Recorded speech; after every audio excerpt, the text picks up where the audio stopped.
Hey weight loss rebels, how's it going? Physique coach Scott Tuzan here to talk about how I typically design and structure my shoulder workouts in order to bring out the finer details of your delts, to really build out those nice round shoulder caps that look great on women in strapless gowns and tank tops, or for those guys who really want those boulder shoulders or cannonball delts. So I'm going to do a little voiceover, share a lot of my favorite exercises, a lot of different little training techniques to really bring out those details. I hope you enjoy it. Let's get at it. During training phases where I have a dedicated shoulder workout day, I will always include some form of overhead press, with my favorite being the trap bar overhead press. I just find it to be the most comfortable and most effective. I really like that I can keep my hands in a neutral position. They're facing each other, and I like that I don't have to worry about the bar clearing my nose, so my neck can stay in a neutral position as well. As opposed to the military press where that bar is coming down in front of you and just barely clearing your nose. I find that some people really have to move their head back a little bit and just change their neck posture, so it's not as comfortable for them to perform that exercise. You can also do a dumbbell overhead press or dumbbell shoulder press. In this version I have my palms facing forward, but some people are more comfortable with their palms facing each other in a neutral grip. Again, just personal preference. It's going to feel a little bit different. The last overhead press version I'd use is a Arnold press here. Notice how the wrists are rotating, and I'm bringing those dumbbells in together at the bottom. Now, the most important component of a shoulder workout is targeting the lateral aspect of the delts, and that's performed with some version, some form of the lateral raise. Here I'm using the dumbbells, and I want you to pay attention to the form I'm using here. As I'm raising those dumbbells up, my thumbs finish below the pinky fingers.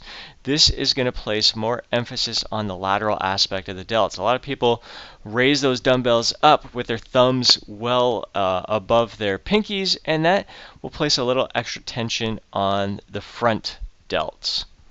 Now, I have a personal preference for using the cable machine for lateral raises for a couple reasons. Number one, notice how my pinky fingers are automatically leading the way, and that's because I am grabbing onto the ball at the end of the cable. There's no attachment on this cable.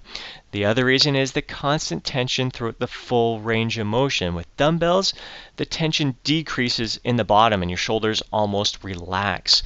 With cables, you're getting that tension out of the bottom, and you can create greater tension by doing one arm at a time and leaning your body sideways. Not only does this create greater tension in the bottom, but you can extend that range of motion and the tension by crossing your body. Now, the rear delts are an aspect of the shoulders that tend to be neglected. Maybe it's because we don't see those muscles, but the most common exercise to target the rear delts is the bent over raises. If your lower back tends to fatigue before your shoulders do, you feel free to sit down on the end of the bench, and if that's the case, you would want to bring those dumbbells underneath your legs in the bottom portion of the movement. So you'd stick your feet out in front of you and bring those dumbbells below your legs as you're sitting down. Again, I have a preference for using the cables because of the constant tension throughout the full range of motion. And here I am really thinking of reaching out towards the walls. I'm really trying to feel that tension in the rear delts and trying to really relax those muscles between the shoulder blades. This rear delt fly machine will serve the exact same purpose, targeting those rear delts. And you can see here that my shoulder, those muscles between the shoulder blades are pretty darn relaxed. I'm not scrunching those muscles out together. I'm really focused on reaching outwards, and I'm also focused on keeping my shoulders down, depressed. I find a lot of people when they're doing rear delt exercises like this, they tend to shrug their shoulders up and tense up their trapezius muscles.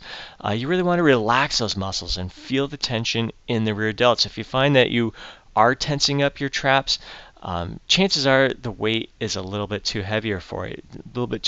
So you want to decrease that weight and feel the tension in the rear delts, making sure that you can really reach outwards and that you don't have to squeeze those shoulder blades together. I like to finish off my workouts with some upright rows, and I have a preference for using weight plates because I can adjust how far out I am holding the plates. With a barbell, your hands would be completely fixed on the bar. I usually start out wide, and that's going to target the lateral delts, and as I fatigue, I'll bring those weight plates in a little bit closer, and that will get the traps involved a little bit more. I rarely include any exercises for the front delts, as I find they get worked enough in the chest exercises and various other exercises. And there you have it, some of my favorite exercises to shape and sculpt your shoulders. I hope you learned something new, and I look forward to hearing your feedback.